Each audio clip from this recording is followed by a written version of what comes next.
തദ്ദേശ തെരഞ്ഞെടുപ്പിനുള്ള കരട് വോട്ടർ പട്ടികയ്ക്ക് ശേഷം ആകെ ലഭിച്ചത് 35,98,257 അപേക്ഷകൾ.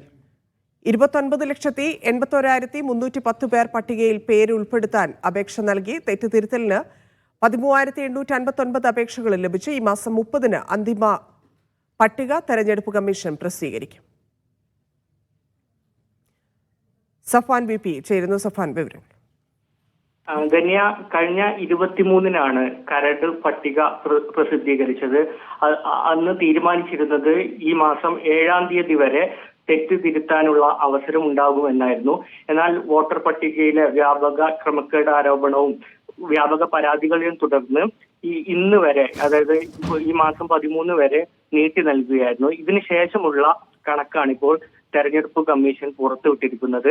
ആകെ 35,98,257 അപേക്ഷകൾ ലഭിച്ചു എന്നാണ് തെരഞ്ഞെടുപ്പ് കമ്മീഷൻ പറയുന്നത്. ഇത് റെക്കോർഡ് അപേക്ഷകളാണ്. ഇത് സംബന്ധിച്ചുള്ള കൂടുതൽ വിവരങ്ങളൊക്കെ പുറത്തു വരേണ്ടതുണ്ട്.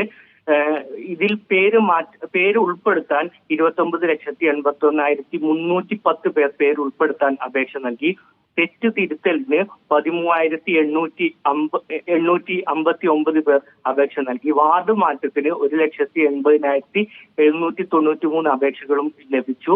തെരഞ്ഞെടുപ്പ് കമ്മീഷൻ ഈ മാസം 30-ന്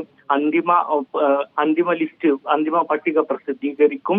ഇന്ന് വാർഡ് പുനർനിർണയവുമായി ബന്ധപ്പെട്ടുള്ള വിജ്ഞാപനവും തെരഞ്ഞെടുപ്പ് കമ്മീഷൻ പൂർത്തിയാക്കിയിരുന്നു. ആദ്യഘട്ടത്തിൽ ഗ്രാമപഞ്ചായത്ത്, മുനിസിപ്പാലിറ്റി, കോർപ്പറേഷൻ എന്നിവയിലായിരുന്നു പുനർനിർണയം. 2-ാം ഘട്ടത്തിൽ ബ്ലോക്ക് തലത്തിലും പുനർനിർണയം നടത്തി. ഇന്ന് 3-ാം ഘട്ടത്തിൽ 14 ജില്ലകളിലെയും ജില്ലാ പഞ്ചായത്തിലെയും പുനർനിർണയം പൂർത്തിയാക്കിയിരുന്നു. നേരത്തെ 331 വാർഡുകളാണ് ജില്ലാ പഞ്ചായത്തുകൾ ഉണ്ടായിരുന്നെങ്കിലും ഇപ്പോൾ 346 വാർഡുകളായിട്ട് മാറിയിട്ടുണ്ട്. ഓരോ ജില്ലയിലും ഓരോ വാർഡെങ്കിലും വർദ്ധിപ്പിച്ചിട്ടുണ്ട്. തിരുവനന്തപുരം ജില്ലയിലാണ് ഏറ്റവും കൂടുതൽ 2 വാർഡുകൾ വർദ്ധിച്ചതായി കാണാൻ കഴിയുന്നത്. ധന്യ. ശരി.